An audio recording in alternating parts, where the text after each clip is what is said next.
మన టీడీపీ ప్రభుత్వం అధికారంలోకి రాగానే పెన్షన్లు అయితే కానీ పెన్షన్లు అయితే కానీ పథకాలు అయితే కానీ స్త్రీకి వందనం అయితే కానీ తల్లికి వందనం అయితే కానీ ఫ్రీ బస్సు కానీ గ్యాస్ సిలిండర్లు కానీ ప్రతి ఒక్కటి ఆ మున్సిపాలిటీలో రోడ్లతో మొదలుకొని కాలువలతో కానీ డ్రైనేజీలు కానీ ప్రతి ఒక్కటి టీడీపీ ప్రభుత్వంలో ప్రతిపాటి పుల్లారావు గారి నాయకత్వంలో ఈ పట్టణంలో అన్నా క్యాంటీన్తో సహా ప్రతి పౌరుడికి ప్రతి ఒక్కరికి అందుతుంది. ఈ ప్రభుత్వానికి నారా చంద్రబాబు నాయుడు గారికి అందరికీ ధన్యవాదాలు తెలుపుకున్నాను.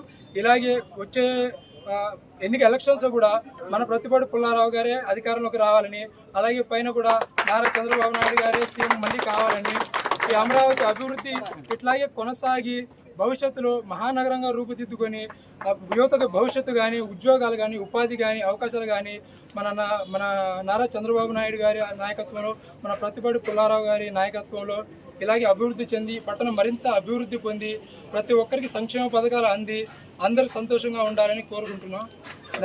ప్రతిపాటి పుల్లారావు గారు ముఖ్యంగా నమస్కారం, ధన్యవాదాలు. తల్లికి వందనం పథకాలు దాదాపు 15-16 మందికి అందాయి. ఆ తల్లికి వందనం అంది. Free gas cylinder వినియోగించుకుంటున్నాము.